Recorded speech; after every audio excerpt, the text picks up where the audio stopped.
Hola, ¿qué tal? Bienvenidos a un capítulo más de La Sobremesa con Manuela, el podcast que te da saber información interesante acerca de la vida cotidiana, para comentar con tus amigos y conocidos.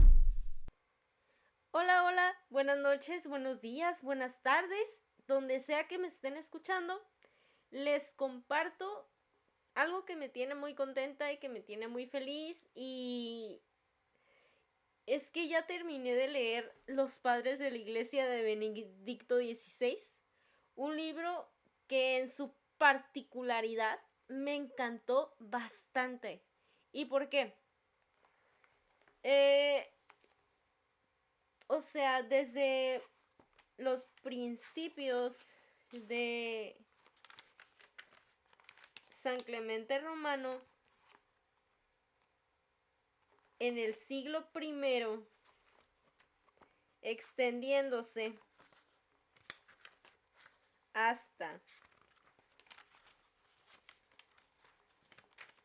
San Máximo el Confesor en el año ya 580. O sea, Benedicto XVI va dedicando diferentes apartados, diferentes capítulos, escribir sobre la historia, sobre los padres de la iglesia, sobre sus tratados, obras. Y lo más importante es la defensa de la fe cristiana en esos tiempos. Claro que si bien muchos de ellos fueron mártires, otros murieron por causas naturales, y la mayoría de ellos tuvieron misiones muy importantes, como combatir el pelagianismo y el arrianismo. Por si no lo saben, les cuento. El arrianismo es una doctrina que duda y no cree de la Trinidad de Dios.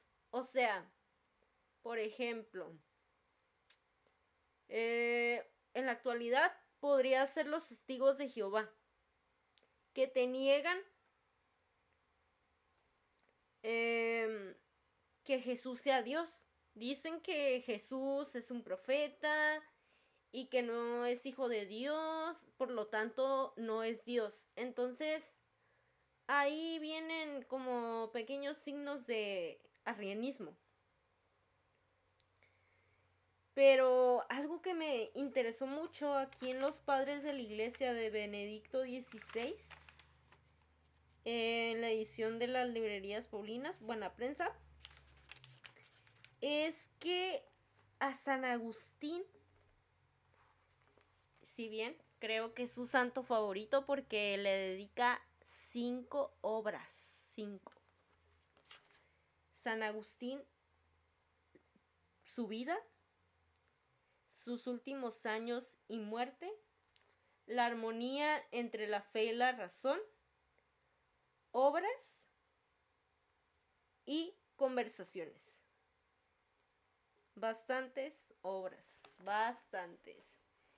Y bastante de qué desmenuzar de San Agustín, un santo tan importante de la Iglesia Católica, que si bien no era, no era converso a la Iglesia Católica, no estaba dentro de la fe católica, sino que la atacaba. Después se convirtió por las oraciones de Santa Mónica, su madre. Años más tarde, cuando San Agustín ya se bautiza, se convierte a la fe católica, Santa Mónica, al ver a su hijo ya convertido, realizado, incluso ya creo que en la orden, ya Santa Mónica muere, y muere en paz, se podría decir. Muere tranquila de que su hijo está en el camino correcto, está en la verdad. Y es que San Agustín no estaba alejado de la religión, porque a pesar de que atacaba a la Iglesia Católica, San Agustín buscaba la verdad a través de la filosofía, a través de diferentes doctrinas, pero no la encontraba. Les recomiendo que lean Confesiones de San Agustín, un santo magno. Juan Pablo II, que no es padre de la iglesia, pero es papa. Bueno, se podría decir que para mí, en mi contexto, sí califica como padre, pero no está clasificado, pues. San Agustín, San Juan Pablo II, que escribió tantas cartas, y San Jerónimo, Ignacio de Antioquía, entre tantos santos y tantos mártires que han luchado por la iglesia y que se han centrado en la fe y en compartir lo que viene desde el siglo I, desde el año 33. Es increíble que tengamos tanta historia que muchas veces no la llegamos a conocer, simplemente porque no nos informamos, ignorancia, o porque nos dejamos llevar por los comentarios de otras personas. A mí, en lo personal, siempre que tratan o que me hacen un comentario contra la Iglesia Católica, siempre que la atacan, desde que empecé a leer esto, desde que compré este libro de los padres de la Iglesia, y es que es algo que ya me llamaba la atención desde antes, o sea, desde que conocía a San Ignacio de Antioquía, que por San Ignacio de Antioquía, en Antioquía se nos llama católicos.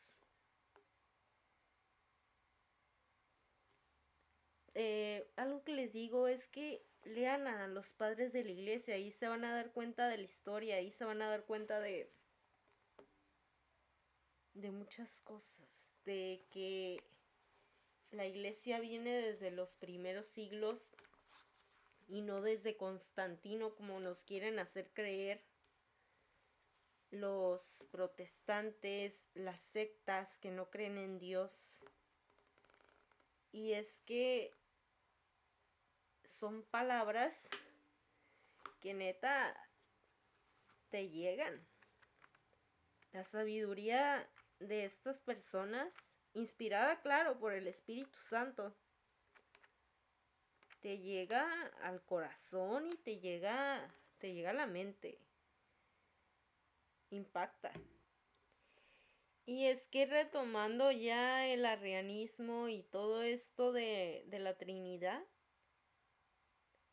es una doctrina totalmente errónea el creer que no hay Trinidad en Dios.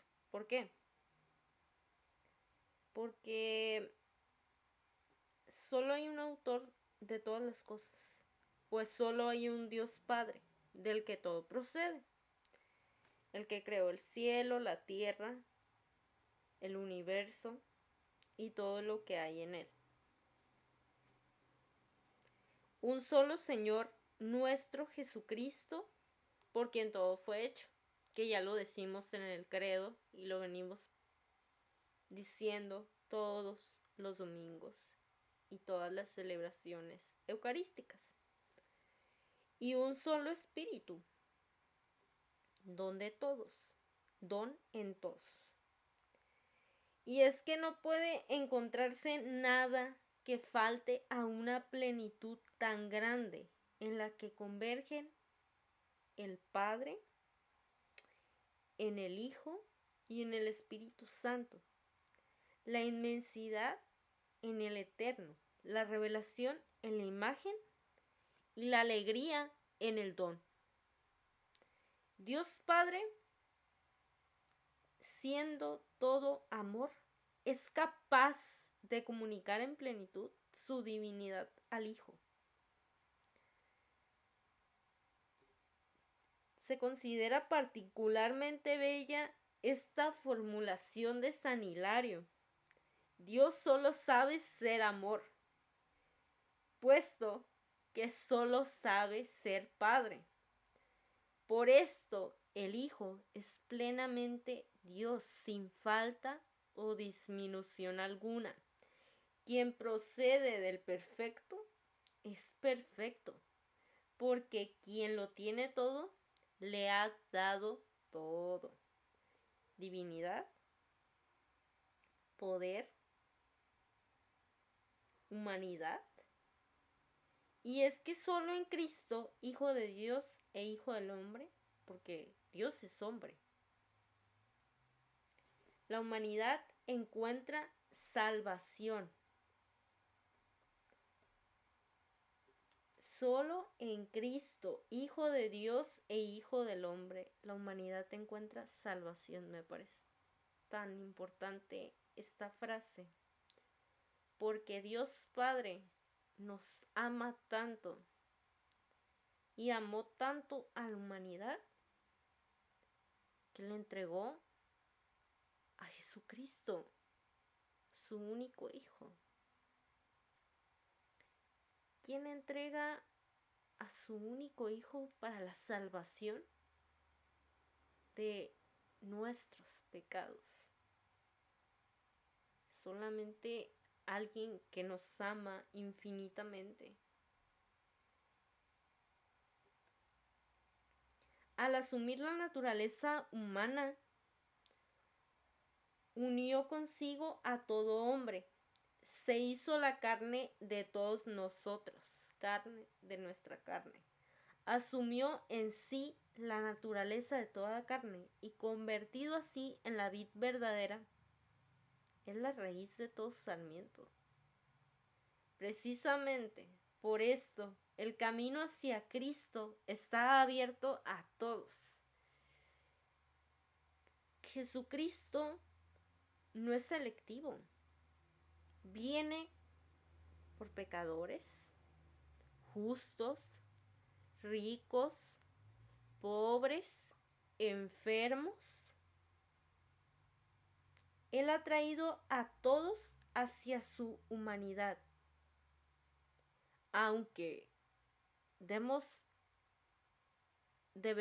aclarar, siempre se requiere la conversión personal, la conversión del corazón, la conversión de aceptar a Jesucristo como Salvador. Alguien muy importante que tiene un papel súper trascendental aquí es San Jerónimo, porque gracias a él tenemos una Biblia compilada y traducida, claro. Antes de ello, solo eran papiros. Pero en el año 382, San Jerónimo se traslada a Roma. Y ahí, el Papa San Damaso, conociendo su fama de asceta y su competencia de estudioso, lo tomó como secretario y consejero y lo alentó a una misión, a emprender una nueva traducción latina de los textos bíblicos por motivos pastorales y culturales. Algunas personas de la aristocracia romana, sobre todo mujeres nobles como Paula, Marcela, Acela, Lea y otras, deseaban comprometerse en el camino de la perfección cristiana y profundizar en su conocimiento de la palabra de Dios. Lo escogieron como guía espiritual y maestro en el método de leer los textos sagrados. Estas mujeres también aprendieron griego y hebreo, los idiomas en los que las Sagradas Escrituras fueron escritas. Recordemos que el Antiguo Testamento fue escrito en hebreo y el Nuevo Testamento viene del griego. Y es que después de la muerte del Papa San Damaso en el año 385, San Jerónimo deja Roma y emprende una peregrinación primero a Tierra Santa, testigo silencioso de la vida terrena de Cristo, y después Egipto.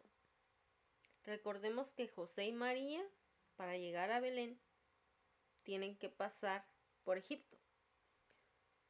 Egipto fue la tierra elegida por muchos monjes. Y en el año 386 se detiene en Belén, gracias a la generosidad de una mujer noble, Paula. Se construyeron un monasterio masculino y uno femenino.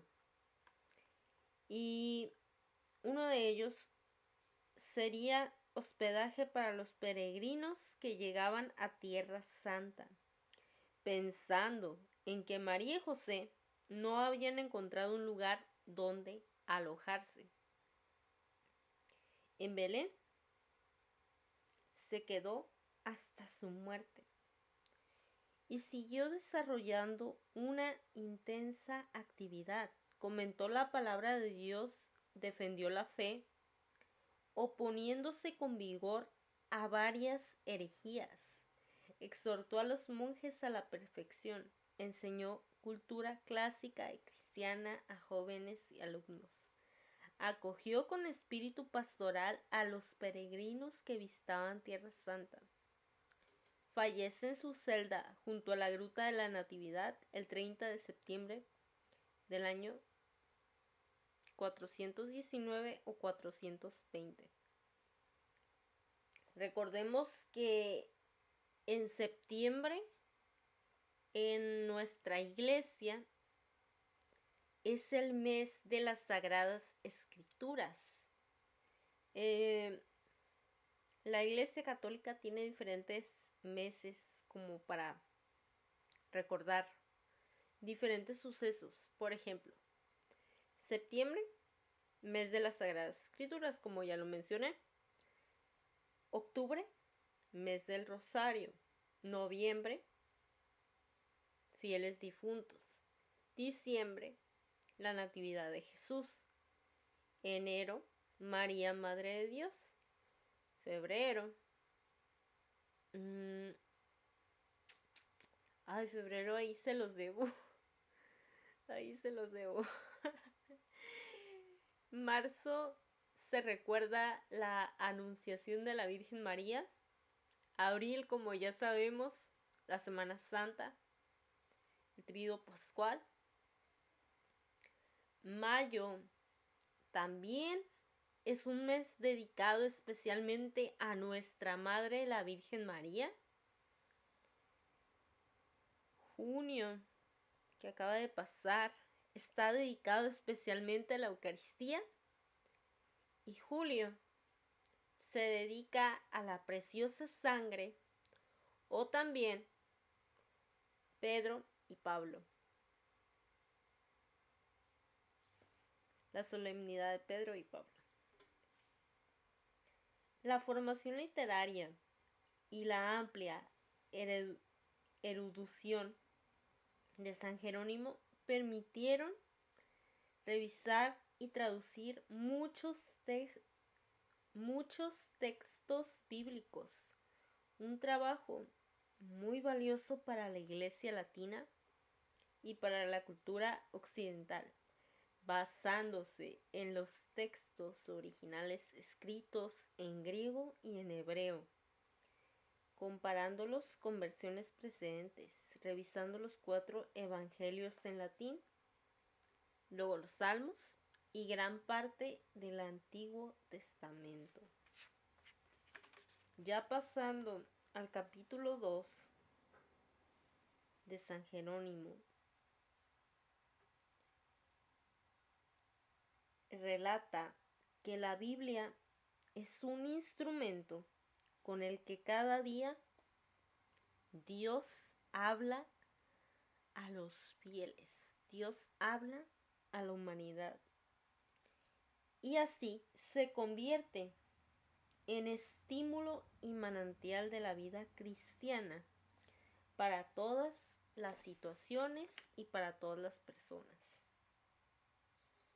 Leer la escritura es conversar con Dios. Leer la escritura es conversar con Dios, tener una plática de padre a hijo, una oración. Si oras, hablas con el esposo. Si lees, es él quien te habla. El estudio y la meditación de la escritura hacen sabio y sereno al hombre. Pero ciertamente, para penetrar de una manera cada vez más profunda en la palabra de Dios, hace falta una aplicación constante y progresiva. Lee con mucha frecuencia las divinas escrituras, más aún que el libro santo no se caiga nunca de tus manos. Aprende en él lo que tienes que enseñar. O sea que San Jerónimo decía al sacerdote y recomendaba al sacerdote Nepociano que lo que viene en las Sagradas Escrituras es algo que nosotros tenemos que aplicar. Por eso en la Sagrada Eucaristía, cuando ya termina, en algunas parroquias, algunos sacerdotes suelen decir, vayamos a aplicar lo que aquí hemos aprendido. Y es que hemos escuchado la palabra de Dios. Algo se nos tiene que quedar y de ahí debemos aplicarlo a nuestra vida diaria. Esto ha sido todo por el capítulo de hoy de los padres de la iglesia. Espero que les haya gustado, que hayan aprendido, que se hayan llevado, aunque sea un poquito de esta extensa información. Les recomiendo mucho el libro de Benedicto XVI, Los padres de la iglesia, así lo pueden buscar en cualquier librería paulina.